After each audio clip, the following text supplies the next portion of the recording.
Pembahasan tentang alga, lumut, dan paku. Apa sih alga itu?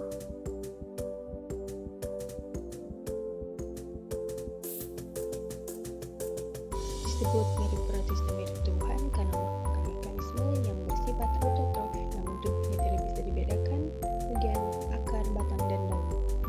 Jenis-jenis alga. 1. Alga hijau atau chlorophyta memiliki pigmen klorofil yang memberikan warna hijau. Mereka dapat hidup di air tawar, laut, dan juga tanah lembab. Contohnya Spirogyra.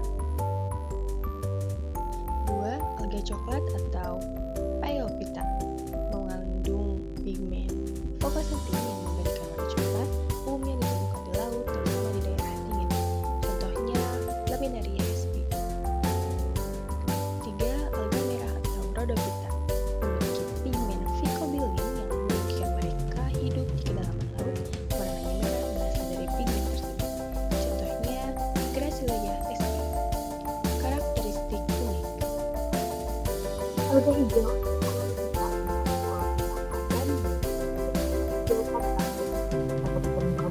tawar laut atau tanah lembab dapat bereproduksi secara seksual dan aseksual. 2. Alga coklat memiliki klorofil A dan C yang serta pigmen tambahan seperti xanthophyll dan ficosantin yang memberikan warna coklat. Umumnya hidup di laut, terutama di perairan dingin. Sebagian besar bersifat makrofis dan dapat mencapai ukuran lebih dari 30 meter. 3. Alga merah mengandung phycobilin atau pigmen merah serta klorofil A memberikan warna merah pada alga. Umumnya ditemukan di laut, terutama di kedalaman yang lebih dalam karena kemampuannya menyerap cahaya hijau dan juga biru. Dapat bereproduksi secara seksual dan aseksual. Habitat dan peran ekologis. Habitat laut seperti di terumbu karang dan juga di dasar laut. Peran ekologis, habitat dan perlindungan alga memberikan tempat berlindung bagi ikan dan organisme lainnya, serta sebagai produsen primer, terutama makroalga berkaitan dengan produsen primer, kehidupan dan mengalir dalam rantai makanannya. Habitat air tawar di danau juga sungai. Peran ekologis, nutrisi untuk organisme lain, alga menyediakan makanan bagi zooplankton dan ikan kecil. Komunitas plankton, alga juga sering menjadi komponen utama zooplankton yang mendominasi ekosistem perairan air tawar. Apa sih lumut itu? Lumut adalah tumbuhan yang tidak memiliki akar, batang, dan juga bervegetatif. Mereka biasanya tumbuh di tanah lembab dan dapat ditemukan di berbagai habitat seperti tanah, batu, dan juga kayu. Karakteristik.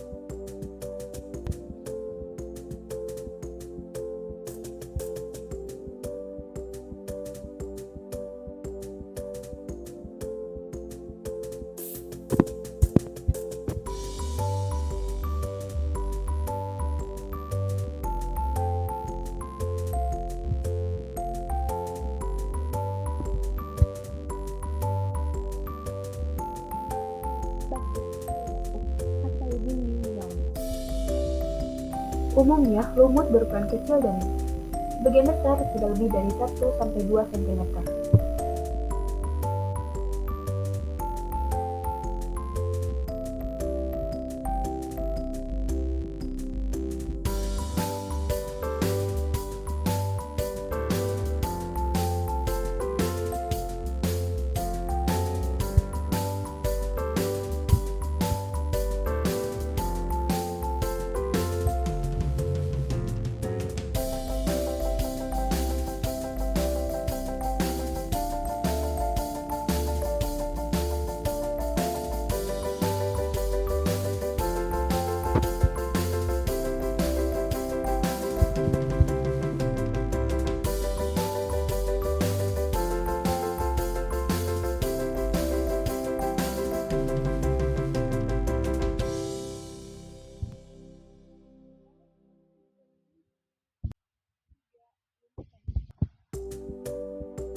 Apa sih paku itu? Tumbuhan paku adalah kelompok tumbuhan yang memiliki struktur tubuh yang jelas terdiri atas akar, batang, dan daun sejati. Mereka termasuk ke dalam divisi Therophyta dan memiliki sistem pembuluh, tung, dan silem yang memungkinkan transportasi air dan nutrisi ke seluruh bagian tumbuhan.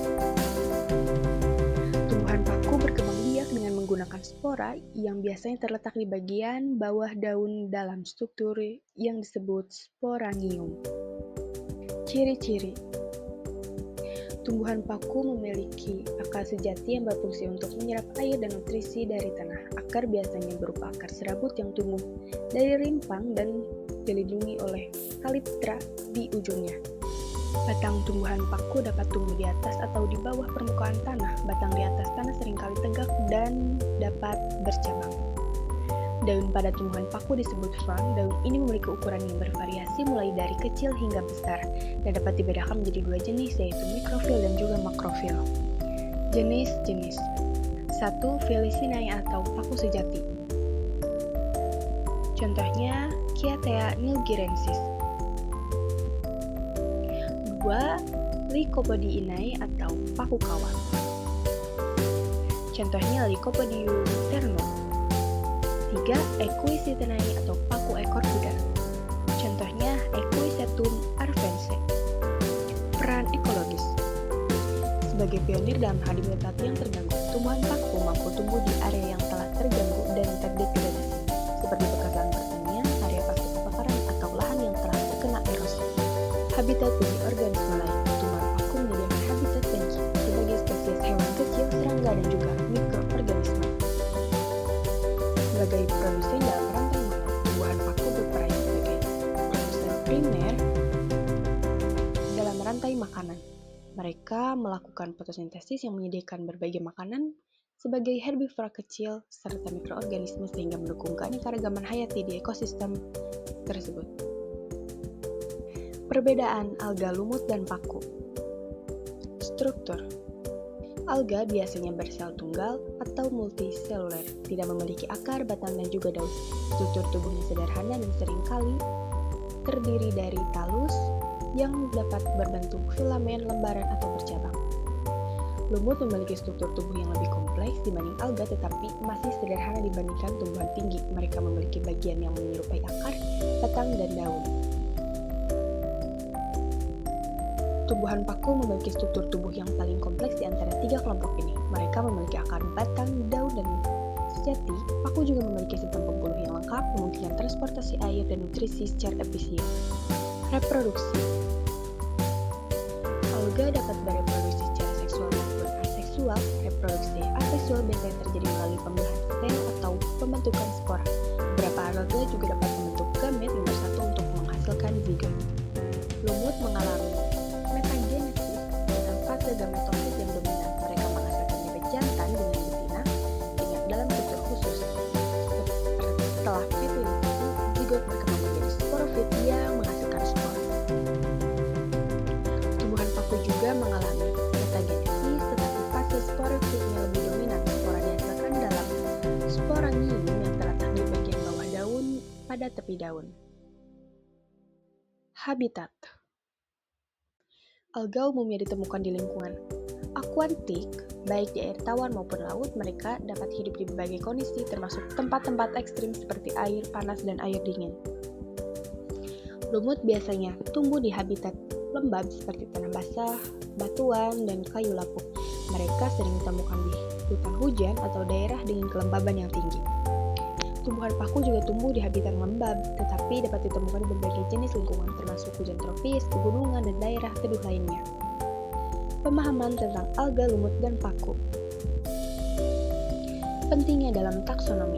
Alga, lumut, dan paku merupakan bagian dari klasifikasi tumbuhan yang lebih besar.